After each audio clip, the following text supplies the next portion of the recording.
Há espíritos da natureza, tirando-se as fraudes ou contos, desde a mais remota antiguidade, todas as religiões e doutrinas nos falam que a natureza é povoada por espíritos.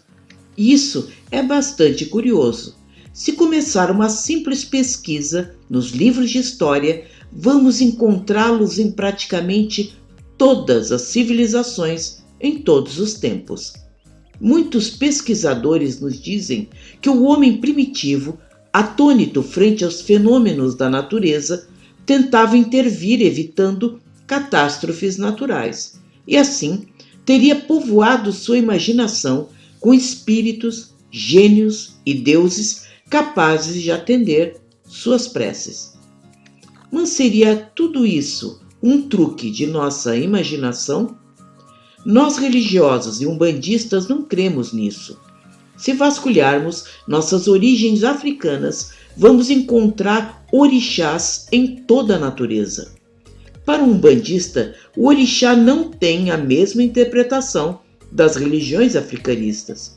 De fato, pensamos diferente. Um orixá é um espírito, algumas vezes sem encarnações na terra, outras nasceram como reis e rainhas africanos, que após sua morte se tornaram protetores de seu povo e guardiões de certas energias do planeta. Por exemplo, Xangô foi um rei verdadeiro, tendo reinado como Alafim, ou rei do Império de Oió, filho de Oraniã e Tobossi, tendo conhecimento de como provocar o fogo e os relâmpagos.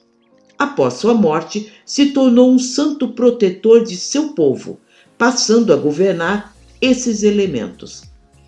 Esse santo, que controla certas energias da natureza, como interpretamos o orixá, passou para a Umbanda. Nela, tem vários sincretismos, que além do que citamos, é o Senhor da Justiça sobre todos os seres e nações da Terra. Esses anjos da natureza, ou orixás, estão muito presentes na Umbanda, que acaba sendo uma religião profundamente ecológica. Essa nossa afirmação de que haja espíritos na natureza não se trata de mitologia, história ou até sendo um belo conto de fadas. Que isso não existiria no cristianismo, vindo de uma cultura pagã.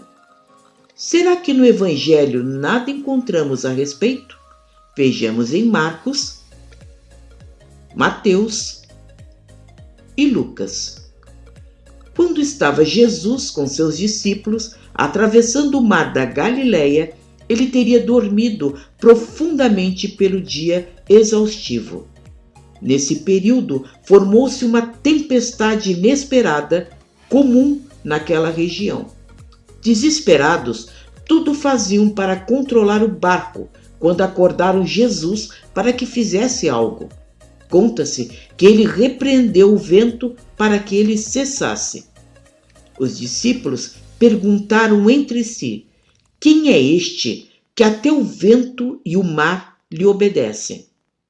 Como vemos nesse trecho do Evangelho que o mar ou o vento não tem raciocínio para compreender as palavras de Jesus, mas cremos que ali houvesse espíritos da natureza que mudaram o clima a pedido do Mestre. São esses espíritos que chamamos orixás, hierarquia mais alta, anjos da natureza, elementais, ninfas, conforme diferentes culturas que habitam os recantos do mundo material, velando para que sejam protegidos em nome da espiritualidade superior. Quanto aos elementais, eles ocupam um cargo bem abaixo na hierarquia espiritual que protege essas regiões do planeta.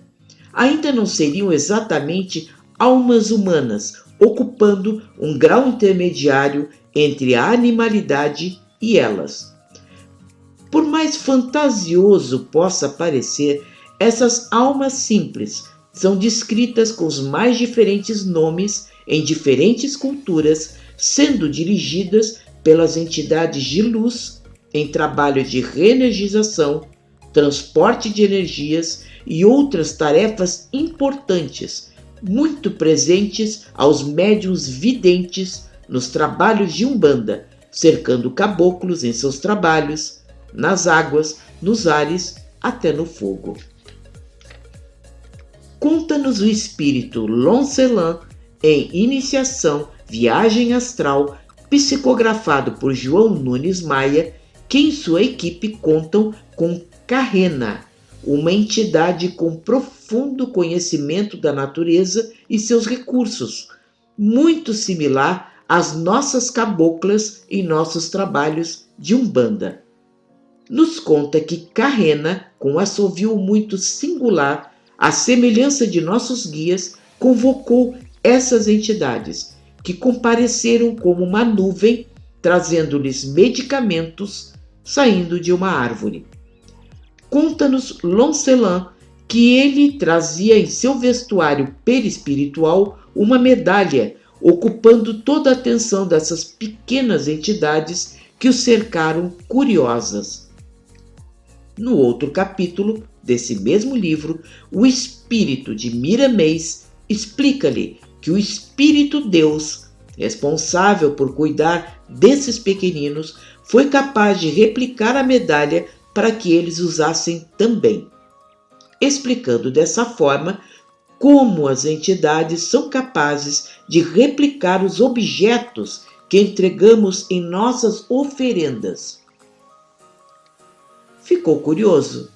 Naturalmente, o assunto é muito rico e voltaremos em próximos vídeos a abordá-lo. Nos aguardem e nos acompanhem. Gostou? Dê like, compartilhe em suas redes sociais. Semana que vem, novos vídeos. Muito obrigada por estar conosco.